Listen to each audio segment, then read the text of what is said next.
আসসালামু আলাইকুম। আজকে আমি আপনাদেরকে দেখাবো কিভাবে ভেজিটেবল লাবড়া তৈরি করবেন। এই রেসিপিটা অনেকেই জানেন, বাট এটা খুবই চমৎকার একটা রেসিপি। নান রুটি বা পোলাও বলেন, ভাতের সাথে বলেন, এই সবজিটা সবগুলো আইটেমের সাথে ভালো লাগবে। আর এই রেসিপিটা খুব সহজে কিভাবে তৈরি করবেন সেই টেকনিকটা আজকে আমি আপনাদেরকে দেখাচ্ছি। দেরি না করে শুরু করছি আজকের ভিডিও। লাবড়াতে আপনারা যে কোনো ধরনের ভেজিটেবল ইউজ করতে পারেন, এতে কোনো ধরা বাঁধা নেই। যত ভেরিয়েশন দিবেন ততটাই লাবড়ার টেস্ট বাড়বে এবং ভেজিটেবল কালারফুল হবে, ভেজিটেবলের ভেরিয়েশন ফ্লেভার পাবেন। সো এখানে আমি কলা, বেগুন, তারপরে জালি কুমড়া সবই দিচ্ছি। আগে ভেজিটেবলগুলো ছিলে নিচ্ছি। লাবড়ার ভিতরে যে ভেজিটেবলগুলো একটু শক্ত, এগুলো সাইজটা একটু ছোটো করার চেষ্টা করবেন, এতে করে ভেজিটেবল সিদ্ধটা পারফেক্টলি ব্যালেন্স হবে। আমি গাজরগুলো একটু জাস্ট ছোটো ছোটো করে কেটে নিচ্ছি। সবজি লাবড়াতে আপনার বুটটা যদি ইউজ করেন তাহলে একেবারে কাঁচা যেগুলো কচি সেগুলো ইউজ করার চেষ্টা করবেন, তা না হলে কিন্তু এটা সিদ্ধ হবে না, কারণ বুটটার মাঝখানের অংশ অনেক শক্ত থাকে। লাবড়াতে ভেজিটেবলের ভিতরে শিট থাকে, বিচি থাকে, যেমন সিসিঙ্গা। এই সিসিঙ্গা দেওয়ার কিছু নিয়ম আছে, এই নিয়মটা আমি দেখাচ্ছি। আর যে দেখেন, এই যে সিসিঙ্গের ভিতরে যে বিচিগুলো থাকে, এই বিচিগুলো জাস্ট এভাবে একটা বাড়ি দিবেন সিসিঙ্গের উপরে, আর এভাবে একটা টান দিবেন। টান দিলে ভিতর থেকে সবগুলো বের হয়ে আসবে। তারপর এটা একটু যে কোনো সাইজে কাটতে পারেন, আমি একটু জাস্ট বড় বড় সাইজ করে কেটে নিচ্ছি। লাবড়াতে জালি কুমড়া দেওয়ার জন্য জাস্ট জালি কুমড়া আপনার পুরাটাই ফিল করতে হবে না, জাস্ট স্কিনের যে উপরের অংশটা আছে এটা এইভাবে টান দিয়ে ফেলে দিবেন। একদম পুরো স্কিন ফেলে দিতে হবে না, কারণ জালি কুমড়ার যেই প্রথম যে পার্টটা থাকে, প্রথম যে স্কিন থাকে, তারপরে যেই পার্ট সবুজ অংশটা, ভেজিটেবল কিন্তু রান্না করলে কালারটা খুব সুন্দর হয়, যার কারণে উপরের অংশটা ফেলবেন শুধু।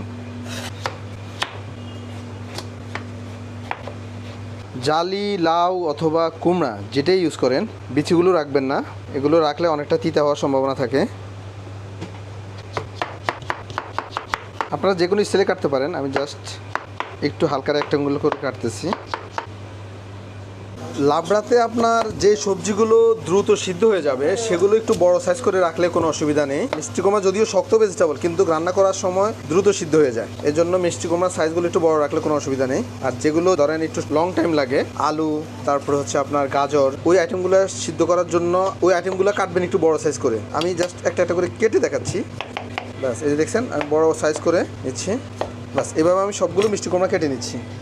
আমি শুধু শর্টকাট আগে একটা একটা করে দেখাচ্ছি আপনাদেরকে কীভাবে কাটবেন, কারণ ভেজিটেবল আপনার কাটার উপরে নির্ভর করে আপনার লাবড়ার টেক্সচারটা কেমন হবে। এখন সব ভেজিটেবল যদি একই সাইজের করেন তাহলে সেক্ষেত্রে দেখা গেছে অনেকগুলো বেশি সিদ্ধ হয়ে যাবে, অনেকগুলো একেবারে গলে যাবে। এটার মেন টেকনিকটা হচ্ছে যে ভেজিটেবলগুলো নরম, যেমন হচ্ছে কি বেগুন, অনেক নরম ভেজিটেবল, এটা একটু বড় বড় সাইজ করে নিয়েছি।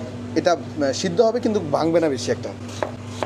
ও আরেকটা কথা বলে নিই, যে সবজিগুলো কাটার পর কালো হয়ে যায় সেগুলো একটু সবার পরে কাটার চেষ্টা করবেন, যেমন কাঁচা কলা থাকে, বেগুন থাকে, এগুলো।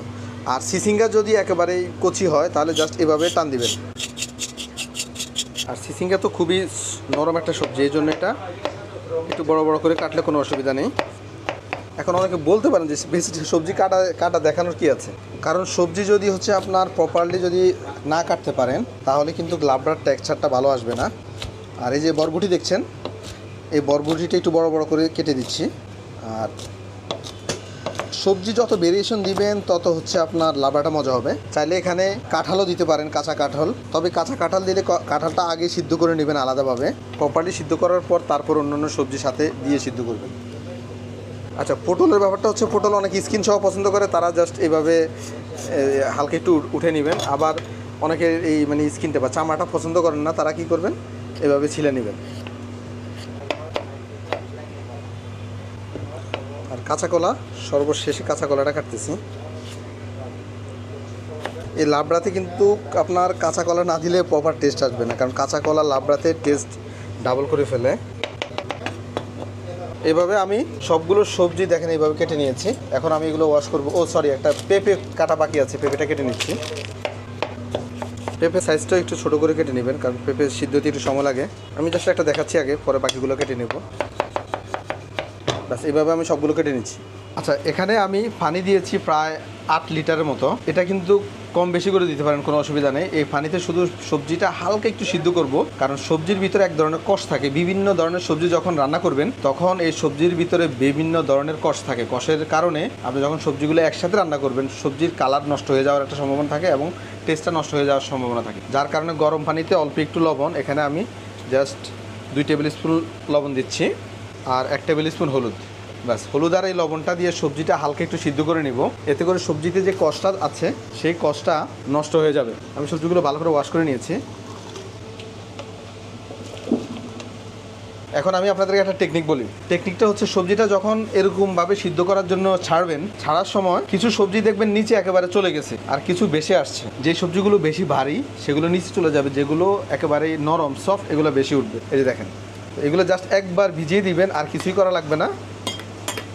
আর যদি বেশি না আনেন তাহলে হচ্ছে এগুলো ভেঙে যাওয়ার একটা সম্ভাবনা থাকবে। এই যে দেখেন, সবজিগুলো প্রায় 60% সিদ্ধ হয়ে গেছে। অতিরিক্ত সিদ্ধ করার প্রয়োজন নেই, কারণ তা না হলে সবজির যেই পুষ্টিগুণ আছে সেটা চলে যাবে। ওকে, তারপর আমি এগুলো তুলে নিচ্ছি। এখন এটা কিন্তু ঠান্ডা পানিতে ভিজানোর কোনো প্রয়োজন নেই। আমি একটা কথা বলে নিই, এই যে সবজি, এই সবজিটা শুধু সবজি হিসাবে খেতে পারেন, অন্য কোনো কিছু দেওয়া লাগবে না, আপনার রাইসের সাথেও না, নানের সাথেও না। এই লাবড়া সবজিটা আমার কাছে এতই ভালো লাগে। তো রেসিপিটা খুব সহজ, এটাই হচ্ছে গিয়ে এ পর্যন্ত আপনার মেইন কঠিন কাজ। তারপরে যে প্রসেসগুলো একেবারে সহজ আমি দেখাচ্ছি। এখন ভেজিটেবল লাবড়া পাকানোর মেইন প্রসেস, সেটা হচ্ছে আমি এখানে তেল দিচ্ছি। তেলটা একটু বেশি লাগবে যেহেতু আমার ভেজিটেবল বেশি। আমি এখানে 1.5 কাপের মতো তেল দিয়েছি। 1 টেবিল স্পুন আস্ত জিরা দিচ্ছি।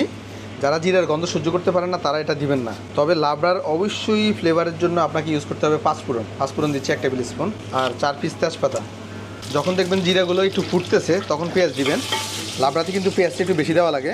আমি এখানে 1 কাপ, 2 কাপ, প্রায় 2.5 কাপের মতো পেঁয়াজ দিয়েছি। আর রসুন কুচি দিচ্ছি 1 টেবিল স্পুন, 2 টেবিল স্পুন। এই পেঁয়াজগুলো একেবারে ব্রাউন কালার হওয়া পর্যন্ত অপেক্ষা করতে হবে। এই যে দেখেন, পেঁয়াজগুলো একেবারে নরম এবং ব্রাউন কালার হয়ে আসছে। অতিরিক্ত ব্রাউন কালার করা যাবে না, তা না হলে পাঁচফোড়নগুলো পুড়ে গেলে তিতা হয়ে যাবে। তারপর আমি এখানে দিয়ে দিয়েছি 1/2 লিটার লিকুইড মিল্ক, আর বেশ কিছু কাঁচামরিচ। কাঁচামরিচটা নির্ভর করে আপনি কতটুকু জাল পছন্দ করেন তার উপরে। আর অল্প একটু গরম পানি, ঠান্ডা পানি দেওয়া যাবে, কোনো অসুবিধা নেই। আর এখানে প্রায় আমি 1.5 কাপের মতো গরম পানি দিয়েছি, বেশি দেবো না। That's it. এখন শুধু জাস্ট এটা একটু গরম করে নিচ্ছি। আর অল্প একটু কাসুরি মেথি পাতা, এটা দিলে কিন্তু ফ্লেভারটা অনেক স্ট্রং হয়, বাট এটা অপশনাল। অল্প একটু কাসুরি মেথি পাতা। তারপর দিয়ে দিচ্ছি আমি হাফ 1 টেবিল স্পুন লবণ, হাফ 1.5 টেবিল স্পুন চিনি। চিনিটা না দিলে কিন্তু আপনার টেস্টটা বাড়বে না, এই জন্য একটু হালকা একটু চিনি দিতে হবে। আর চাইলে আপনি চিনিটা অ্যাভয়েডও করতে পারেন। বাস, এখানে এই পর্যন্ত কাজ শেষ। এখন সবজিগুলো দিয়ে দিতে হবে। এখানে হলুদ গুঁড়া, মরিচ গুঁড়া কিছু দেওয়া লাগবে না। এখানে শুধু একটা টেকনিক আছে, আমি টেকনিকটা দেখাবো আপনাদেরকে। এই যে দেখেন, সবজিটা জাস্ট এভাবে একটু গ্রেভিগুলো একটু মাখিয়ে দিবেন। মাখিয়ে দেওয়ার পর জাস্ট স্লোইট এভাবে রাখছি। আর একটা প্রসেস আছে, সেটাও দেখাচ্ছি। আমি এখানে 1/2 কাপ পানির সাথে 1 টেবিল স্পুন, 2 টেবিল স্পুন আর টোটাল 2.5 টেবিল স্পুন ময়দা দিয়েছি। আর এটা ভালো করে আমি একটু মিক্স করে নিচ্ছি, কোনোভাবে যাতে দানা দানা না থাকে সেদিকে একটু খেয়াল রাখবেন। যদি দানা থাকে তাহলে কিন্তু লাবড়াতে আপনার এই ময়দাগুলো দানা দানা হওয়ার একটা সম্ভাবনা থাকবে, এই জন্য ভালো করে মিক্স করে নেবেন। ব্যাস, আমার এই ময়দাগুলো একেবারে গোলানো হয়ে গেছে। তারপর এই গোলানো ময়দাটা সবজিতে দিবেন, তবে এক জায়গাতে দেওয়া যাবে না, একটু নাড়িয়ে নাড়িয়ে দিতে হবে। দেওয়ার সঙ্গে সঙ্গে নাড়তে হবে। এই ময়দার দেওয়ার কারণটা হচ্ছে স্টিকিনেস আসা। আপনার লাবড়াতে সবসময় দেখবেন হালকা একটা স্টিকিনেস থাকে, এই ময়দাটা না দিলে কিন্তু এই স্টিকিনেসটা আসবে না। চমৎকার একটা ফ্লেভার আছে। আর লাবড়ার লাস্টে যে জিনিসটা দিতে হবে সেটা হচ্ছে ঘির পরিমাণটা আপনার হচ্ছে যতটুকু সবজিতে ফ্লেভার এনহ্যান্স করবে ততটুকু পর্যন্ত দিবেন। আমার এখানে ঘি আছে প্রায় 1 কাপের 4 ভাগের 1 ভাগ, আমি পুরোটাই দিয়ে দিয়েছি। আর একটু দেওয়া যেত, 1/2 কাপ দেওয়া যেত। ব্যাস, আর কোনো কিছু দিতে হবে না। এখন অনেকে বলবেন যে ধনিয়া পাতা দেওয়া যাবে না, ধনিয়া পাতাও দেওয়া যাবে, তবে লাবড়ার হচ্ছে পাঁচফোড়নের যে ফ্লেভার, পাঁচফোড়নের যে গ্যারান, সেই গ্যারান এবং ঘির গ্যারান, এই দুইটা গ্যারানের কম্বিনেশনে যে গ্যারানটা আসে লাবড়াতে, ওই গ্যারানটাই ভালো লাগে। ওয়াও, চমৎকার একটা টেক্সচার আসছে এবং ফ্লেভার, মাশাআল্লাহ। ওকে, আমি একটু ট্রাই করে দেখি। কালারটা যেমন আসছে, ফ্লেভারটাও অনেক সুন্দর আসছে। আর দেখছেন কতটুকু স্টিকি। এই সবজিটা একবার রান্না করে দেখেন, যদি ভালো না লাগে তাহলে আমাকে কমেন্টস করে বলবেন। এটা এত চমৎকার একটা সবজি, আমি বিশ্বাস করেন এই সবজিটা রান্না করলে আমি জাস্ট ভাত ছাড়া, মানে আপনার রুটি ভাত ছাড়া শুধু সবজি 1 প্লেট খেতে পারি। আমার কাছে খুবই ভালো লাগে। ট্রাই করে দেখি। বিসমিল্লাহ।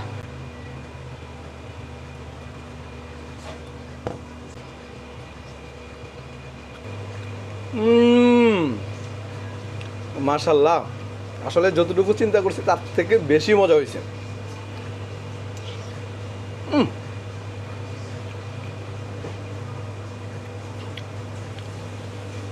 এক প্লেট খেয়ে তারপর একটা নান দিয়ে খেতে হবে আর একটু।